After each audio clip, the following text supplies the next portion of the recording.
And we're live. Welcome back to another Corona Geek here, where we talk all about mobile app development using Corona SDK. I'm your host, Charles McKeever, and today we are doing a staff panel where we're going to answer community questions and do a little bit of geek trivia. So joining us today, of course, is Walter Luh. Hey, Walter. Hello. Also joining us from the sunny world of Hawaii is Brent. Hey, Brent. How you doing? How's it going, guys? And then, of course, we have the rest of the normal crew here. We've got Dr. Burton. How you doing? All right. And, of course, we have Greg Pugh from GP Animations here joining us. What's going on? Ed Marina. How you doing? Hey. Sergey Lerg. Hello. And Jason. Jason's not normally here, but hey, Jason, how's it going? Job can't walk. Okay, that is job can't talk. Well, thanks for joining us anyway. That's cool. I love it. Must be hard to communicate at your job if you can't talk. We got a lot of community questions today, so we need to get into things. But first, I just want to pull just one or two items from the blog. There are some things over on the Corona Labs blog that are going on. One, Android widget themes are out. If you haven't checked that out, there is a whole blog post there that details all you need to know. Also, if you were following along on the physics joint tutorials, their part 2 is out. So there was a part 1, and then now there's a part 2, and everything you would want to know about creating physics joints is there as well. And we're also working on some Corona University videos that will help illustrate that stuff as well. So you should be all hooked up there and ready to go. All right, I tell you what I want to do. I just want to move my screen over here. I'm recording the screen, but I want to move it over, and I just want to share my screen. I've got a PowerPoint presentation here with all these questions. Can you guys see that? Yes? Okay, I see heads shaking. All right. Walter, can you see them? That's kind of important that you see them. Yeah? Yep. Okay. So all these questions are from the community. In one form or another, and I say that because some of them were fairly lengthy, and we've kind of distilled some of them down into their core values. So if your question gets misrepresented in some way, I apologize, but we've got a lot of them, so we want to get right into it. So the first one here is what is Corona's team really main goal? Be the first industry standard game framework for all platforms, or only holding its mobile segment? You guys understand that question? Because I had to read it a couple of times the first time I saw it. So I guess the question being, what's the main goal? What's the main goal for Corona? You want me to go, Brent? Yeah, sure, you take it. All right. Hey, Brent, I'm happy to let you answer that one. What's our really main goal? So you know when I saw that, I wasn't sure if the second question was the answer to the first question. So in the person's mind, but I think taking out all the MBA speak or business speak, I think our main goal is really simple. It's just to make developers' lives easier. And we started out doing that for mobile developers, and so that's sort of where our focus has been. I guess I'm trying to read between the lines to understand what this person's question is, but that's our main goal is to say what do developers care about and what's their main goal, and how can we make their lives easier. And so we started out doing that brick by brick over the years.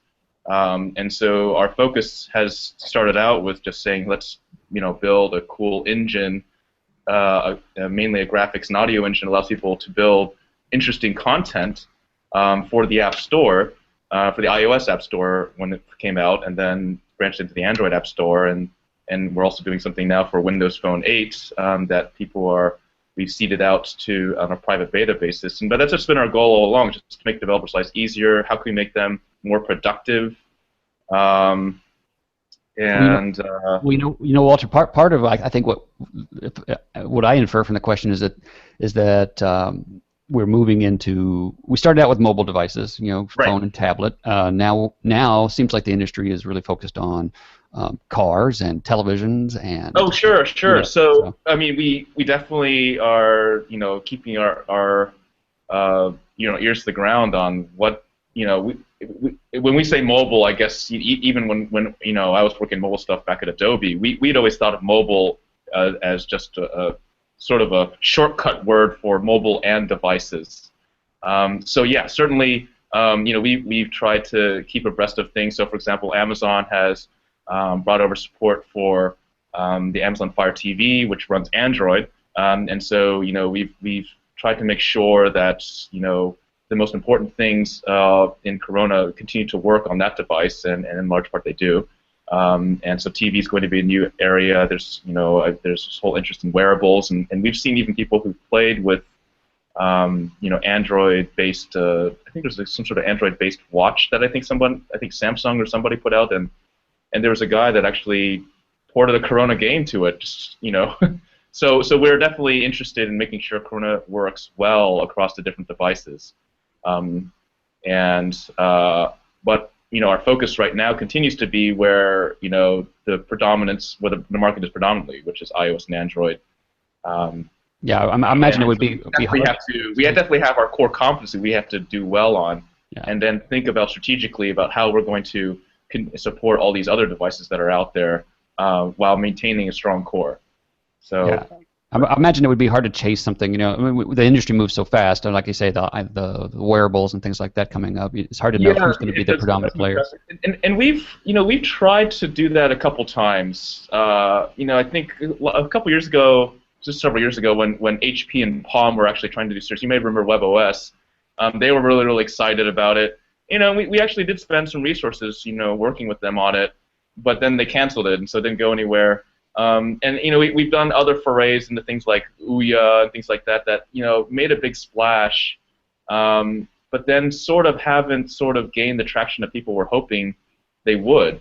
We were hoping they would too, and so it definitely has made us a little bit more think more carefully about how we want to be strategic about focusing on these areas. Okay, well, let's move on. Ultimately, our goal is to just make your lives easier, and so that's just our goal. It's a challenge because there are so many things that are happening in this industry, and there's so many different kinds of needs that we're trying to satisfy. It's a tricky juggling act, and not everyone is 100% happy 100% of the time. But our goal is our intention is to make it do the best we can to make people's lives productive.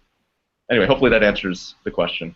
Okay, so this next question is: do you have any sense of the community demographics, and if so, can you share? So I think really just kind of a general overview of how the community breaks out. Do you have any of that information? I don't have exact percentage breakdowns of these. I think David might actually. He does more of that kind of stuff. Okay. Yeah, I had hoped that he'd be able to join us. So. But I will say though that we have seen huge range of developers across these demographics. So we famously had a 14-year-old several years ago build Bubble Ball, the #1 app. But we've also had a guy that built that Dabble board game who was much older, in almost retirement age, I think. Developing an app. So we've had huge age range. I think we've had a huge range of programming experience. I know for a fact that we've had people who've never programmed before feel like they could use it, and we've had professional engineers who found that Corona was much easier to use. So I think we've had a huge range of demographics. I think that's what I really like about Corona, and I think what a lot of people like about Corona. Yeah, it has sort of a broad appeal. Okay, so yes, has Corona ever considered adding an asset store? And yes, that is something we have been actively thinking about. How can we produce something? And I think we've been thinking it more in terms of plugins. And so to start off with. So with the plugins that we've seen out there, most of them have to go through our sort of plugin partnership program. We have been thinking about how can we expand that out so that third parties could potentially produce plugins. The community can produce plugins that can be shared with other folks more easily. And so we're thinking more in terms of some sort of marketplace around that.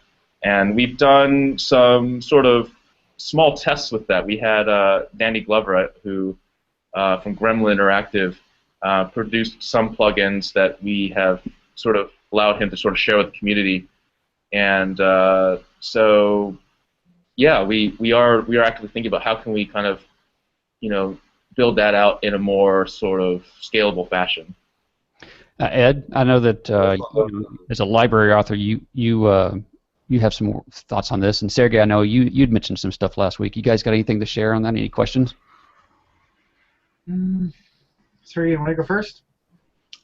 Okay, so my concern about asset store is not to become something like Google Play of quality. So if we have some asset store, it presumes that the items there would have maybe closed source or something proprietary, and it would be hard to fix for people who bought them. And if they are of really poor quality, it will be bad. So for asset store, it would be nice to have some sort of code review team by Corona or something that makes sure that assets are really of good quality and not some garbage. Yeah, that's true. I mean, that's good feedback. I think it's a challenge. Certainly it's a success problem if you've got lots of people submitting things into the marketplace. I think initially it would have to happen in stages where people are submitting things in, and initially you want more people to submit things, but as time moves forward, you definitely need a way to provide people with a way to sort of know which ones are the good things that are being sold in the marketplace, what are the top sales, things like that. So yeah, I think those are good points. Sergey, do you know if the Unity store has a gatekeeper mechanism, sort of like what you're describing? No, I haven't used a Unity store.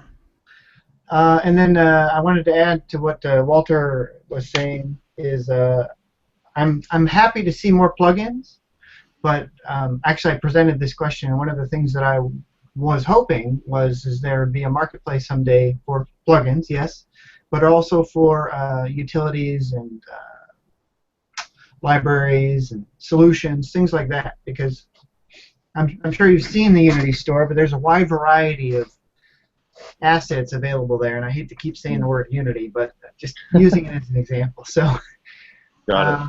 yeah, so that's what I wanted to add. Is beyond, for me, it would be interesting for beyond plugins. Brent, did you have anything? I'm sorry, Charles, say? Oh, go ahead. Sorry. No, it's just asking, so could you give some more color on the kinds of categories of things you like sold? Well, for example, part of Corona we have the widgets library, correct? Which is which was constructed primarily in Lua, or is it all in Lua? It's all in Lua, right? Yeah. It's not integral to the. It's not integrated. No, it's not part of. It's essentially a standalone Lua framework. Right. So as we have the widgets library, we could easily have first-person shooter libraries of common mechanics that could be bundled together by some author, let's say. Oh, okay. So certainly those top-down shooter, things like that. Got it. Okay. Yeah. So certainly those things could be sold. I guess I use plugins to mean things that are either natively written or Lua-based. So a plugin could be Lua-based, completely Lua-based. I guess when I hear plugin, I instantly think enterprise. Sure, right. So there are plugins that could be written completely in Lua if you wanted them to, and those could also just be packaged and sold in the standard way, but they could be packaged as a plugin as well, and then it would just immediately be available through this marketplace that we're thinking about putting together. I had bad luck working on one plugin for some partnership network. The problem is that they had assets for Java library, and these not assets, but how it's called, the are assets, and the other directory are resources. The resources are compiled and built in before you compile your main applications. Right. For widgets, you have resources for graphics for your widget library, for example. And the problem was that plugin system for Corona does not allow including resources to what we already have. This was a problem. So I solved it by basically compiling without resources, but then repacking again and adding resources. So Right. I'm using kind of a hacky way of what I need. It would be good if you somehow could manage for plugins on Android to add resources. Yep, and so that's a good point. And so we are actually talking about how we can allow you to include resources and plugins for iOS and Android. On Android, there'll be a way where you have to do it specifically, but there are potentially two ways you can do resources, and we'll allow one of those ways. And so we are actively thinking about how that is an important piece of the equation, for sure. All right, I'm willing to let you off the hook on this question at this point. wait, no, Brent wanted to say something. Yeah, Brent, what did you have to say? Oh, I just wanted to add in just a final comment on a lot of you have seen the plugins from Gremlin Interactive, and a lot of you know Danny Glover is the kind of heading that up. But what I think some people don't know is that those aren't all created by him. He actually has worked with some third-party developers, including Jen Looper, who I think most of you know, and another developer, Delaware Apps. So, if you have ideas that you want to see come into plugins, I urge you at this point at least to contact Danny and see what he has to say. He has a system worked out, and we're working with him to get more plugins that are not all necessarily created by him, but that are that come from the community. So it's kind of like the start of this marketplace that can get things growing, and I encourage anyone who has ideas to just kind of push this idea forward and see where it goes. So that's what I just wanted to say on that. All right, well, that's a good point. I hadn't really, even though I knew that, I hadn't really thought about it much. Yeah. All right. Well, the next question here is, when will the next version of Corona Starter be released? And I think we answered this last week, but I kind of wanted to bring it back around because I know that we've had a couple of updates to that since then. So I don't know if you wanted to kind of highlight some of the features. So we released one last week, and then there were a couple issues with that. So we addressed them. One was, I think, the Android expansion file. There was some sort of thing that broke. So we basically posted a quick update to that last Wednesday, and we also addressed some potential signing issues that Apple is sort of starting to enforce with this gatekeeper technology. So that was, we basically released the Corona new public release 2 weeks ago, and then re-released it last Wednesday to address some of the big problems that people were facing.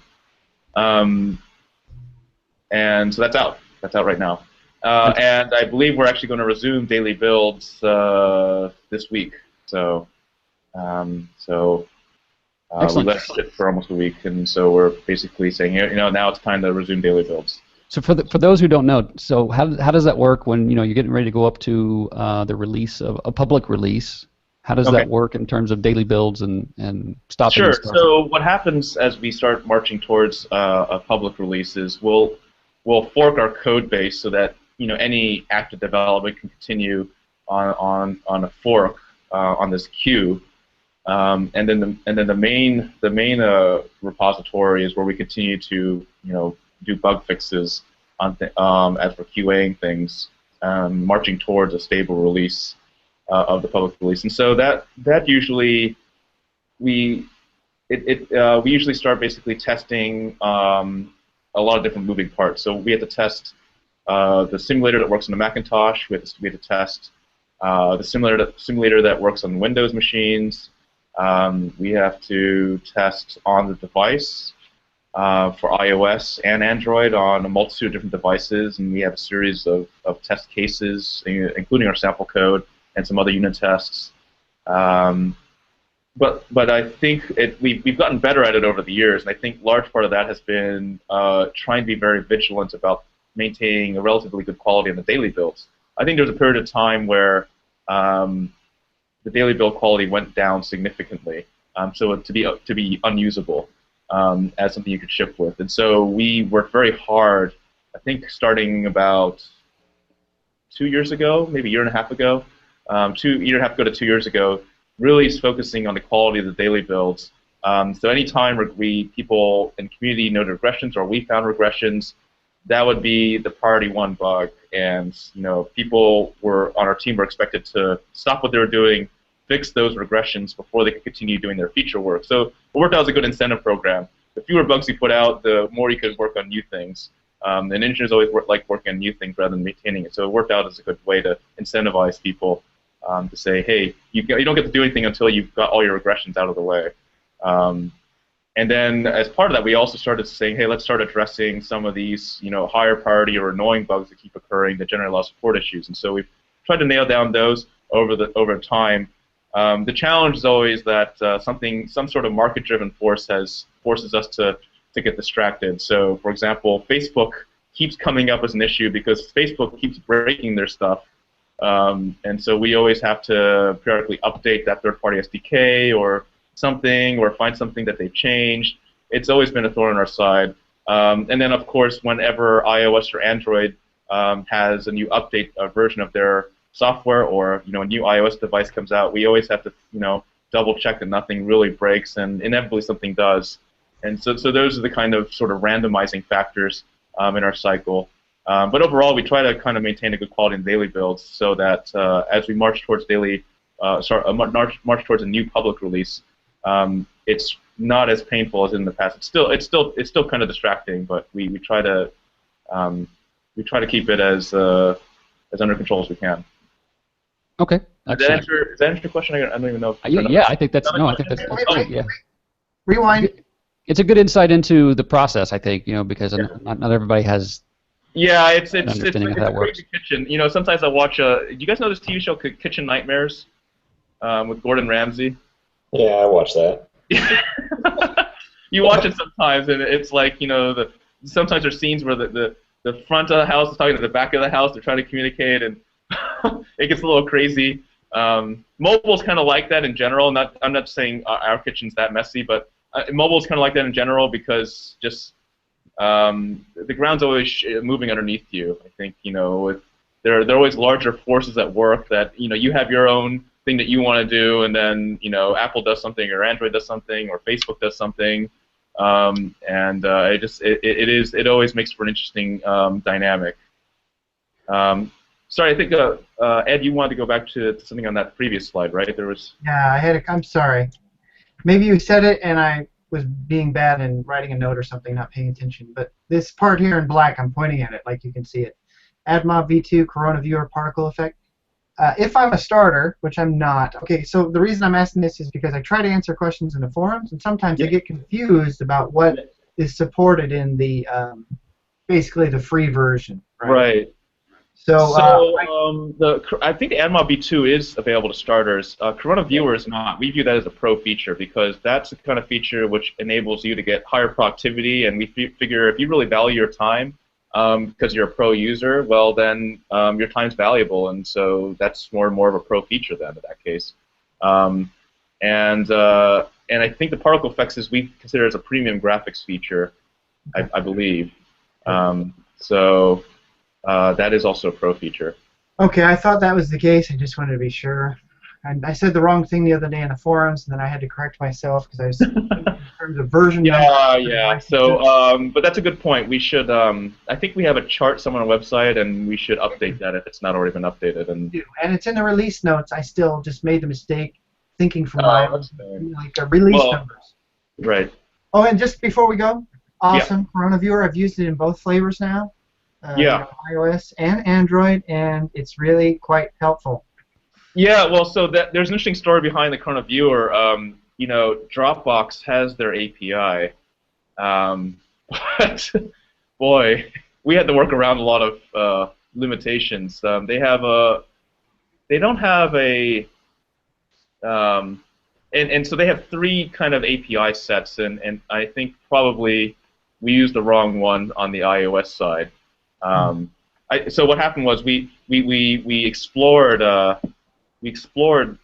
the Dropbox API on iOS first, and so they have something called the Sync API, which is supposed to be a nicer API to use, a more friendly API theoretically to use, but it was much more constrained because you you couldn't get certain notifications of when files were modified in Dropbox, or you had less control over which revision or getting the most recent revision. It was a little bit of pain.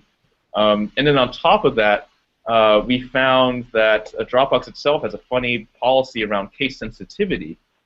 And so those of you who have used Corona long enough have probably hit this bug or seen people complain about in the forums, where the case sensitivity on device, the policy on iOS for case sensitivity differs than case sensitivity does on the Mac. So sometimes if you're doing things where you require another Lua file and you're not careful about case on the Mac simulator or Windows simulator, everything works fine, and then suddenly when you go to the device, you're like, suddenly the device starts complaining it can't find the file because your uppercase S is a lowercase s, or vice versa. And it turns out Dropbox is very inconsistent about that as well. So there are all these random issues with Dropbox that really make it hard for us to do. But the powerful thing about why we use Dropbox as opposed to rolling our own solution was, one, we didn't really want to roll our own solution. It would have been a lot of work to make it work on the Macintosh and Have you Windows. considered Google Drive? Yeah, I guess we probably should consider Google Drive. That might have been a better idea.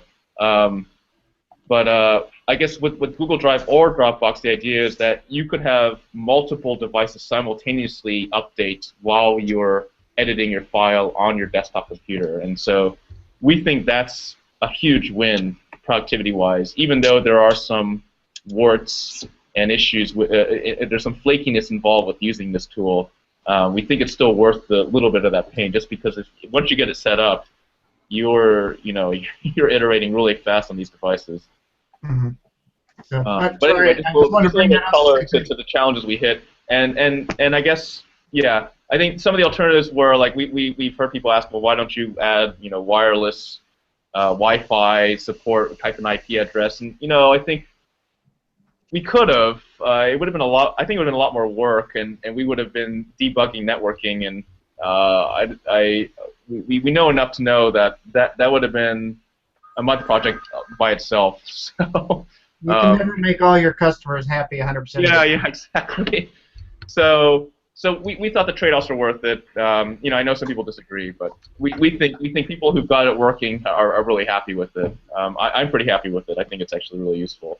Yeah, that's awesome. Yeah. Well, hey, I know that HTML5 was introduced at some point. So, but put out sort of a demo and sort of a private beta of it.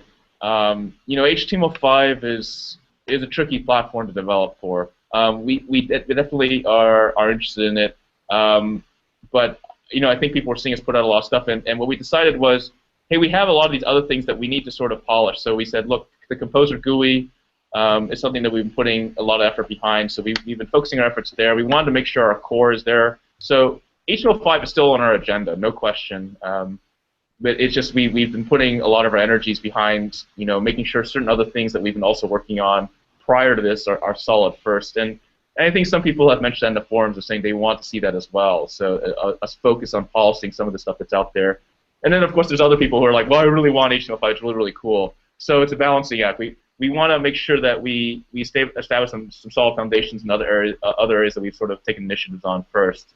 But we're still actively thinking about HTML5. I think one of the biggest challenges with HTML5 for us has been audio, and everyone who's done any sort of stuff with web-based audio knows that it's sort of this thing that people sort of don't talk about too much, and it's sort of a challenge to get right.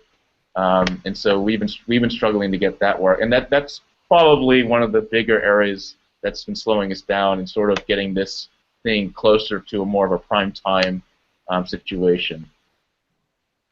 Excellent. Okay, and along those lines, what about Steam? Any? Steam? Yeah. So we haven't focused our energy too much on Steam.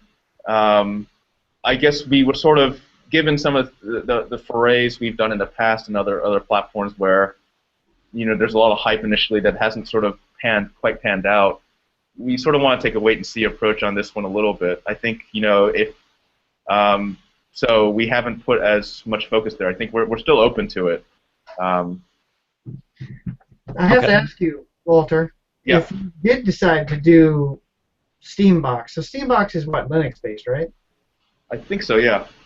So if you did that, basically what you'd be doing is creating some sort of client that could run Corona content. That's right. So, So it's almost like another platform to some extent. Right. I mean, it would be significant work. It's a significant investment. That's for sure. And so that's why, for example, with Microsoft, because we sort of built this sort of alliance with them, they are subsidizing a lot of the work. We probably would have decided against it unless they had this, we built this alliance with Microsoft to do something together. I don't necessarily know that we would have organically chosen to focus on Microsoft, but they have chosen to work with us. So if Steam were to do something similar, I think we would be open to it for sure. Right. Just to be clear, people who are listening a moment might have gotten confused. You were talking about Windows 8. Sorry, Windows Phone 8. Sorry, that's right. Right. So for Windows Phone 8, Microsoft was very keen on saying, hey, there's a lot of cool Corona games out there, and they've been trying to, and I think they even approached some cool game developers from other platforms, and then found out they were using Corona, and so that's sort of what drove this whole process. And I think right now we're working in a private beta with several of those developers right now, trying to get their content onto the Windows Phone 8 store. So again, we're open to these other platforms, but in terms of what we would organically choose to do, I think those are questions we are a lot more careful with these days, trying to be more strategic and careful and deliberate than we have in the past, where we sort of were, I don't know, willing to talk to everybody, because it was a little bit crazier back then, a little bit more loose. But as you know, we've got we're pulled in so many different directions now that we just have to be more careful. Desktop support won't be a fail. It definitely would be a success, in my opinion. I'm sorry? So, desktop support would be definitely a success. Okay. Please work on it. So we're all waiting for this.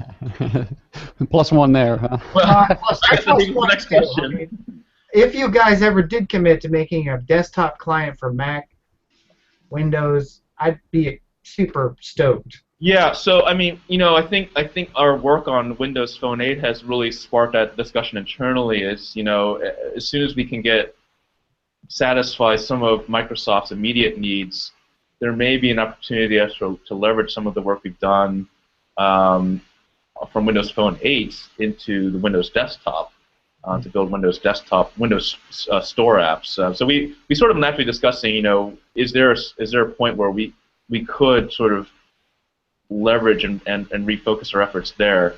So, no promises right now. I don't want to make any promises, because anytime I do that, people are like, you promised X, and remember, you heard it here.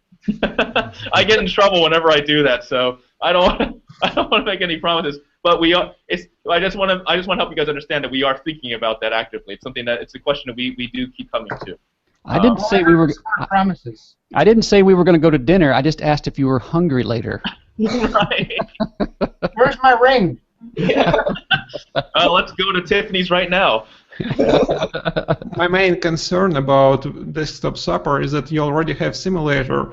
Why would it be so difficult to recompile your simulator? Why would it be so difficult? Yes. I had an analogy, and I don't know if it's a good analogy. Have you ever watched those shows where people, like those home improvement guys, where they'll build a whole house?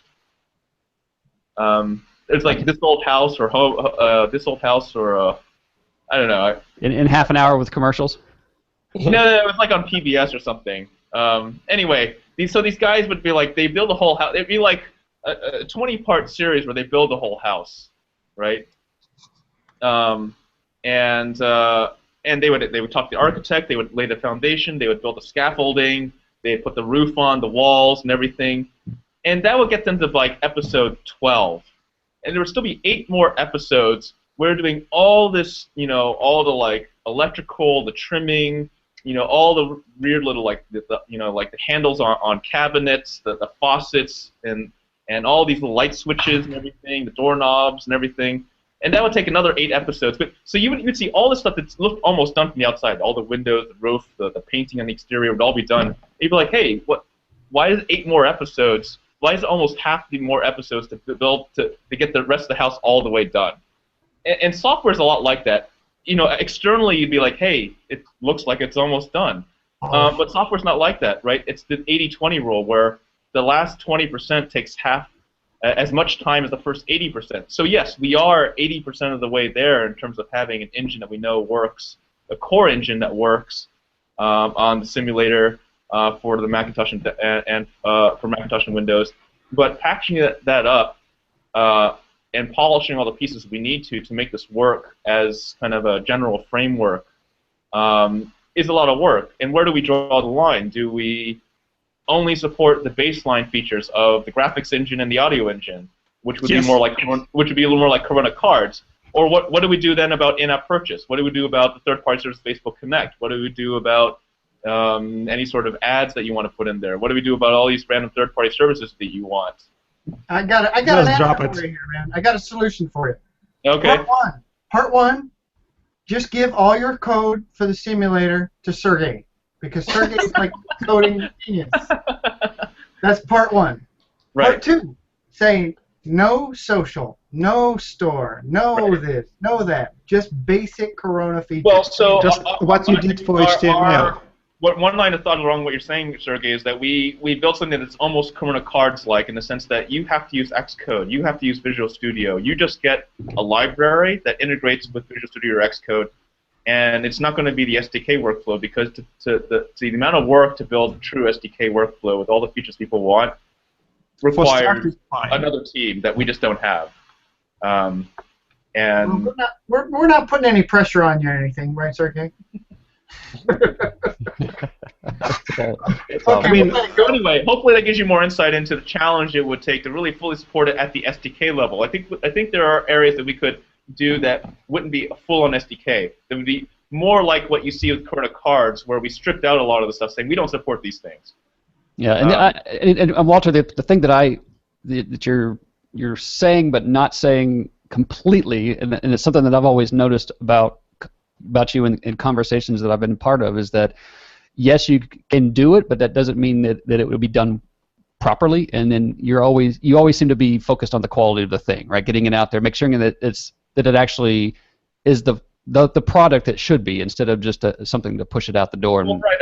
I think we've learned we've done this enough. And we've made enough mistakes in the past where we said we could do X, but then we also have to live with supporting it and maintaining it. And can we do that well? And there have been enough times in the past where we've done something and realized that we couldn't do the second part well. We could get the first part done, but we couldn't do the second part well. And then people would just be unhappy. And almost they'd be more unhappy than if we didn't do it at all. So we're sort of caught between a rock and a hard place where we're saying, well, it's damned if you do, damned if you don't. Well, you're damned. But we're definitely damned. But I think we're more damned if we do. We can't figure out how to do it well. So that's why we want to. That's why we're sort of saying I want to be deliberate about it. I say if we're going to do it and commit to it, we really want to do it right. And of course, no one ever sets off saying they want to go off and do something and then do it wrong. But I think we've realized that if we are going to do it, we now know enough about the consequences of doing certain actions that we really want to be very, very careful. And so, I myself have thought about saying, well, we could do these things on the desktop, and we would just have to. Could we convince the community that they could live with just not living with these things? That just we would say outright, we would not do them. I know there was I don't know who made the statement just a moment ago, but they said just the basic features of the SDK, and I was thinking, man, what are the basic features according to who? On Windows Phone 8, we didn't have a lot of things like in-app purchase. We don't have Facebook Connect. We don't have anything remotely for something like Google Gameplay Services or Game Center. We don't have a lot of these social features. We barely have proper widget support. Those things would not exist if we were to do that on something like that for the desktop. Could someone really live without those things? I think there's a good segment of our community that probably could, because they're comfortable enough using Visual Studio or Xcode. But there's a huge number of people. I think a majority of people that would be very, very uncomfortable with that. And so then the question is, what do we do?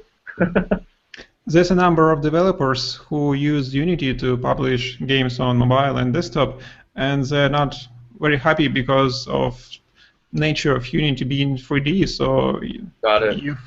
if Corona 2D comes to desktop, you will get, well, I'd say reasonable amount of new customers. Well, I would love to get more feedback on this notion of if we were not on the hook for supporting a bunch of these features that people are used to in the SDK world, because we're sort of hitting that we're sort of seeing that within the Windows case, with the Windows Phone 8 case. Some people are like, oh, we really need X that you don't have, and we're like, yeah, it's a lot to support when you're porting to another platform. I think most people don't realize that we're more than just a game engine. We're also all this other stuff that we bring along the platform. So I think I think we'd like to do something. It's just a matter of, do we think people would be able to be successful with sort of the safety net gone? No safety net around a lot of these things. All they get is sort of the bare bones engine, and they have to figure out how to get these things working. And I think maybe with this marketplace, that potentially opens the door for that kind of thing to work as well, where maybe the community could fill in those gaps. So I think we're converging. I think we're all converging to the same answer about satisfying everyone's needs. It's just we're just trying to be more deliberate about it. So short answer is, I agree with Sergey, with you. I want to support all these platforms. It's just a matter of figuring out how we can do that in a deliberate and careful way that makes it so that we don't, do it badly. Cool. Well, let's move on to Google Play Game Services and support for that. Yeah. So I think this is an area where we don't currently support everything, and I think this is also the impetus around why we're thinking about moving towards some sort of marketplace for plugins, Lua libraries, what have you, because I think that will allow the community to fill in some of the gaps that we're busy enough as it is, doing this. And if you look at other ecosystems like Unity, I think Unity, it's a third party that writes a plugin for these things, because Unity doesn't actually do Facebook Connect, it doesn't do in-app purchase, it doesn't do Google Gameplay Services, it doesn't do all the ad networks that we do. It doesn't provide AdMob themselves, or iAds or Game Center. We do, and so we do realize that at some point we can't do everything, and so we think that the way around this is to really get the marketplace going, so that it allows someone who, hey, maybe has already done something with this on enterprise, say, why don't I put a plugin and sell it to the community, and that'll help give me an incentive to support it, and then that also lets us at Corona Labs figure out how to do what we do best, which is trying to make some of the core features, the more graphics features that are better for you for your game, rounding out some of the holes that are missing here and there, all those kinds of things. So that's kind of how we're thinking about it. I don't know if it probably doesn't really directly answer your question, but that's sort of how it hopefully gives you a sense of how we're thinking about approaching the problem more generally, philosophically. Okay. Yeah. So the next question was about Game Center features. Same thing. Kind of idea. And then there was one here about Game Circle. Game Circle I thought we already were working with Amazon on this, so I thought we already did something here. It's still in development. Oh, is it still in development? Okay. I could have sworn something was available, but yeah, I guess. So basically, Brent, you're saying that there's some Game Circle. Game Circle is available for enterprise, if I remember correctly. Oh, maybe that's what it is. Okay. But Charles, I'll get back to you so you can let everyone know next time. Okay. Oh, I'm thinking of Amazon in-app purchase. That's what I'm thinking of. Oh, okay. Yeah.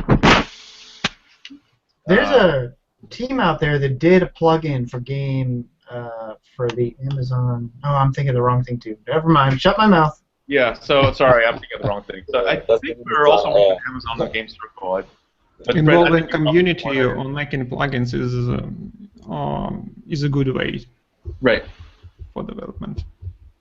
Okay, let's talk about Bluetooth. I know when I go to a lot of the developer events and stuff, people are always asking about Bluetooth. Bluetooth, I don't know how you generalize that across a Lua API. It does feel like something that inevitably has to involve native code and feels more like an enterprise or Corona cards kind of thing. I don't know how you would generalize that to something that's accessible. Especially across platforms, just because every platform is so different that I don't even know how you normalize a Lua API cross-platform. Not to mention that two primary, maybe more now, two primary flavors of Bluetooth. One would give you only 4 seats, the other one gives you up to, what, 8? Yeah, I just think it's very, very hard to normalize this.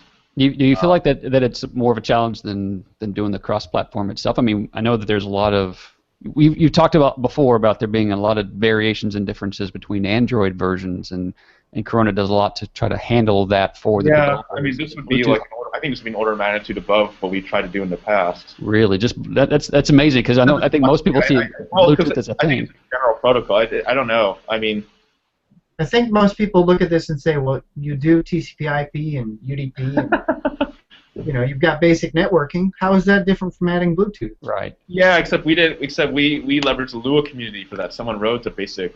Yeah, I'm not saying it's easy. I'm just saying in people's minds these are equivalent. Yeah. I think it's not an easy problem. If someone were smarter than us is able to figure out, or just happens to be an expert or has solved this problem in the past and gone down the path, I think the challenge for us is, with a lot of things here, when we're looking at new things to support that wrap existing OS functionality and we try to normalize across API, a lot of it for us is we're trying to learn as quickly as possible, get up to speed on some of these things. Our platform covers so many things, but it's not like we were experts in all these things from day one. We have to actually look at the API and say, okay, how does it work in iOS? How does that actually get used? Then we have to look at the Android API, say, how does that get used? Do we think we can come up with a way to normalize this across both platforms on a cross-platform basis? Can we come up with a design that we think is intuitive? Do we think it's going to come with do we think it's going to generate a lot of support issues? Can we come up with good sample code that illustrates how to use this properly? So hopefully it gives you a little insight into how we think about features and how we really bring them to you guys. We really try to think about how we can reduce things down to something that's really, really usable and easy. But it's not an easy process. It's not something that just happens overnight. And Bluetooth, I think it's complex enough that in itself is an involved project. And I sort of have to say, I think maybe you're better off doing it the native way. I'm happy to be proven wrong. And hopefully, when we get this marketplace thing going, someone in the community can prove us wrong. Or maybe somebody can make a plugin. Yeah. All right. Well, we're coming. We're kind of coming to the top of the hour. So I'm going to jump up around a couple of these questions. Okay. This one I want to focus, specifically on Walter and ask. Just for me. Okay. Yeah. Which features that you envisioned back when everything started have become a reality, and which ones haven't, and why? So I think this takes me back. I'm trying to take a time machine back in my mind. When we first, this whole vision was that, I mentioned this before, so I sound like a broken record, but this whole theme from like the movie Ratatouille, where everyone can cook, and we sort of brought that theme to be everyone should be able to create an app. And today with Corona, I think people still have to learn a little bit of coding. But our vision back then was also to have a GUI tool, and that's why we're putting so much energy around Composer, and we realize there are other tools out there that can do it. But when I think back to my Flash days, I think it's unfortunate that Flash is sort of a dying ecosystem, and Adobe's. I have friends that used to work on that team that I bumped into recently, and they said they've been redeployed, and so I think it's sort of been put on this sort of maintenance pattern, which is it's kind of sad because I used to work on it. But that there was something unique about that, which was that. That community started out as more of a designer community that morphed into a developer community. And so even back then, our vision was to say, well, we think we can produce something exciting like that for mobile where there are lots of people. And we have had people who've never programmed use Corona, but you still have to code a little bit. And maybe that's inevitable. But I think what we're trying to do with Composer and the GUI is to really find ways which we can do some really, really interesting things without coding. And so I think and bridging that designer developer workflow gap is something that I think is still something that is interesting to us. So I think that's a large area that we'd like to that I think we haven't really finished and gotten to. We built the core engine, but we're now sort of building layers on top of that.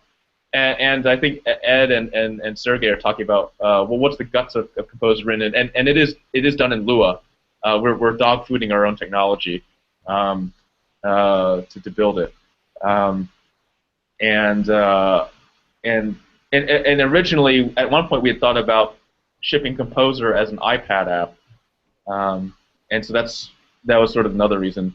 But yeah, we're writing a lot in Lua, and we're learning a lot about what it takes to build a very, very complex app.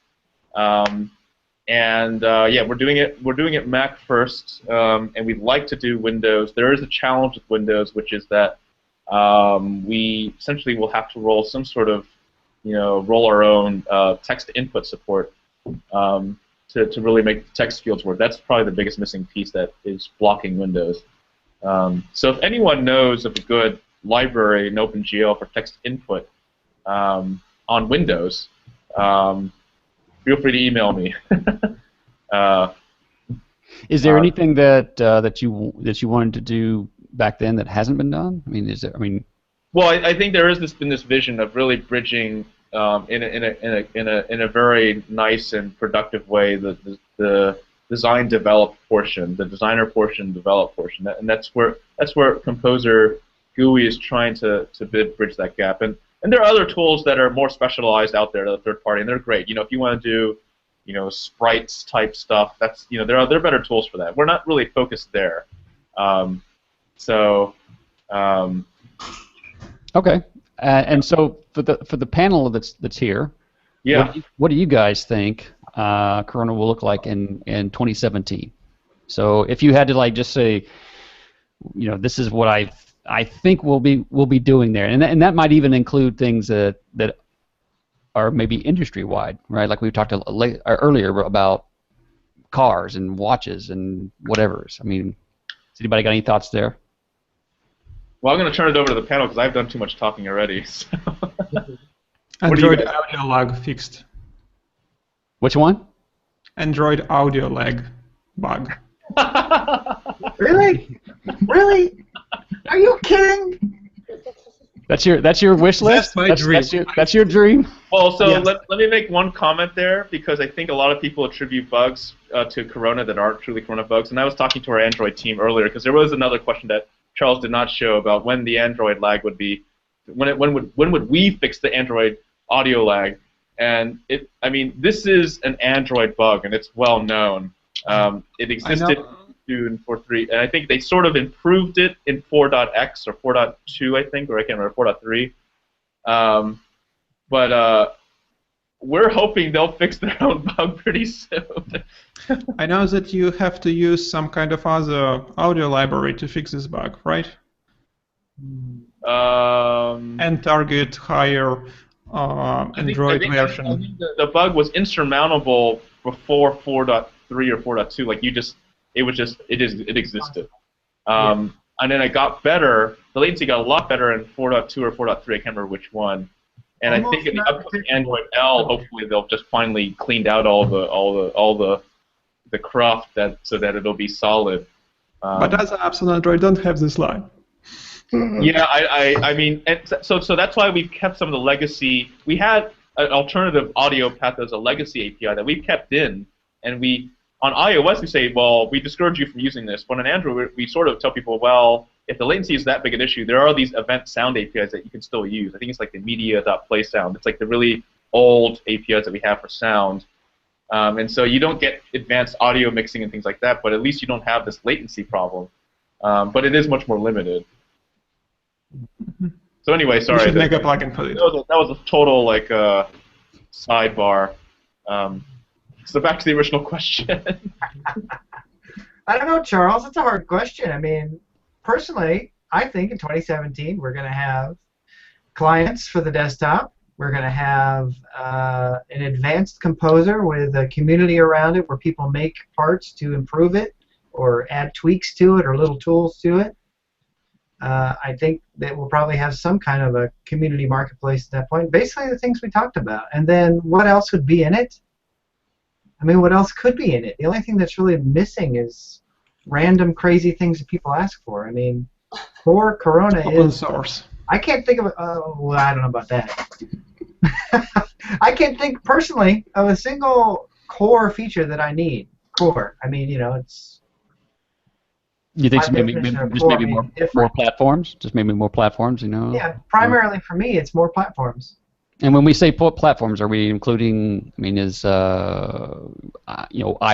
or I think that Android could Wear fine. a platform? What's that? I think if it runs Android, or God forbid, they design a like a Apple Watch, that just comes as part of the pie. So it's not necessarily a new thing. It's just a different form factor of the same thing.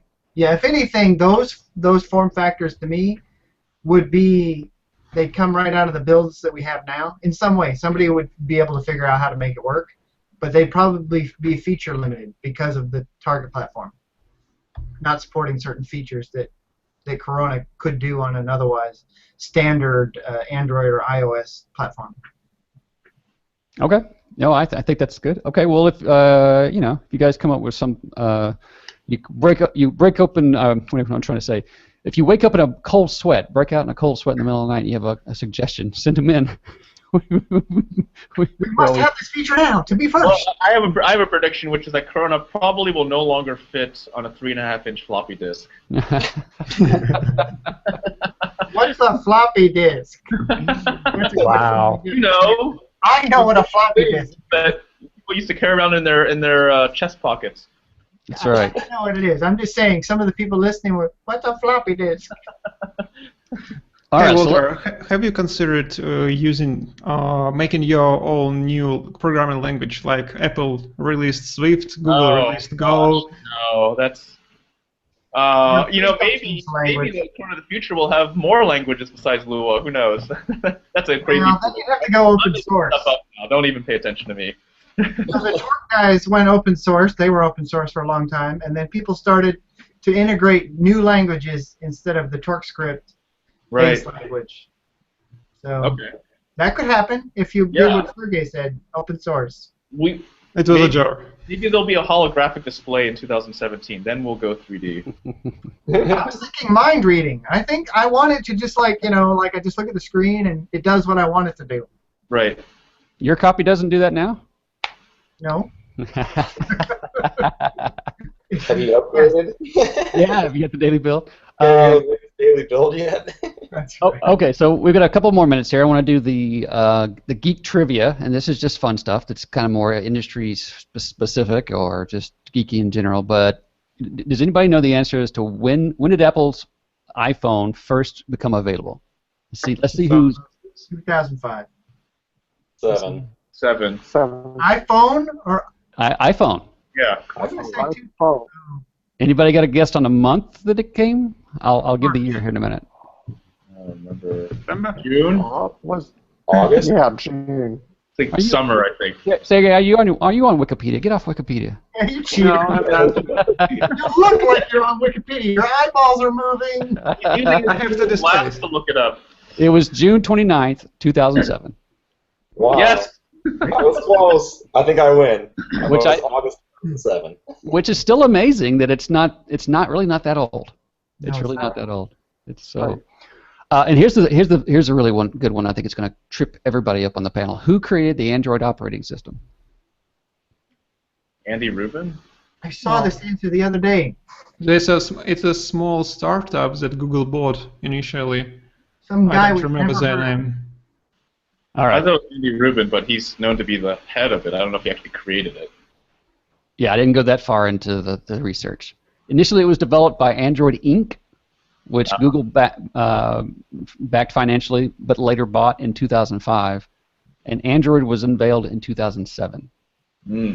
So I thought that was interesting. I was actually surprised by that because I thought that it was a Google thing from the get-go. And I did not realize that it came from a startup, which was interesting. And then finally, this is the real clincher here. This one, get ready for this one. would you rather leave the house without your keys, your wallet, or your phone, and why? Without my phone, actually. Without your what? Without your phone? You'd rather leave without your phone? Yeah, absolutely. Yeah, me Why? too. Because it actually annoys me to have it on me all the time. I've become dependent on this thing, and I like leaving it behind sometimes and disconnecting. When you work on these things all day, every day, it's like nice to not have that thing with you. So yeah, I'd leave the phone behind. I am the total opposite. See, I have actually added credit cards and driver's license to a wallet app on my phone, and if I could get my phone to unlock my car, I wouldn't carry anything but my phone. If you could just get a near-field communications device. Right. Yeah. I know it. Tell me about it. I know it. Yeah, my keys. I carry my keys down there just so that I can unlock the car. But Tell me when you do, because I'm going to come mug you and take over your money. Yeah, I'll get a car, a house. sort of I'll get cheating. it all. It'll be Ed Marina hosting Corona Geek from now on. Do that. I'll With Charles. drive around in your car, pay for the gas with your money. well, Walter, what about you? What would you? I think I could answer it two different ways. I think from a convenience factor, I agree with you. If the phone could serve as your wallet and your keys, then you would just want your phone.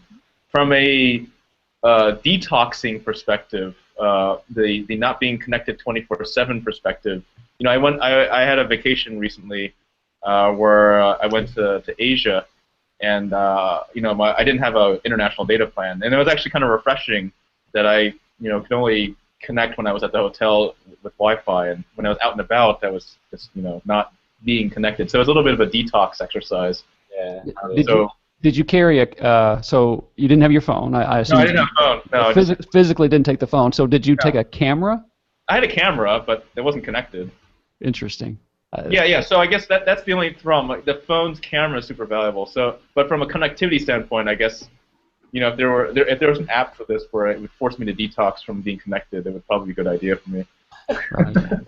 I can leave my home without my phone. Who needs phone? I have iPad. No, that's cheating. Oh, that's good. That's good. All right. Well, I think that's all we have for today. It's been a good session. Lots of insights, and for the most part, I think there's a lot of. I saw a lot of these questions come up, and I was like, these are good questions to have out in the open. Especially things like desktop support and things like that. Just because sometimes I feel like we know the answers to things. Some people have made up answers to things, and it's just good to really kind of get it out there and just have an open conversation about it. So thanks for coming on the show, Walter. Appreciate it. Sure. Anytime. Maybe I'll crash. Don't be surprised if I crash in the future. Yeah, absolutely. Good. All right. Hey, Charles, yes, sir. You didn't ask any of my cranky questions, and Brent got off the hook. What were you going to ask? You can ask one before we go, right? Or do we have time? No, I'm not going to do it. It's too cruel. Just send him the cranky questions, the ones that have got my name next to them. So we'll make you laugh, hopefully. Okay. Well, we can just have a phone chat about that. Not cranky towards you. Cranky towards you'll see. Cranky. Just cranky. That's just right. cranky. I'll take a look at them and see what, Okay. All right, guys. Well, thanks for being here. Thanks for spending time with us, and we'll be back here next Monday at 12 p.m. Pacific. So have a great week. Happy coding. Take care, guys. All right, thanks, guys. Bye. Hasta la vista, baby. Goodbye. Ciao.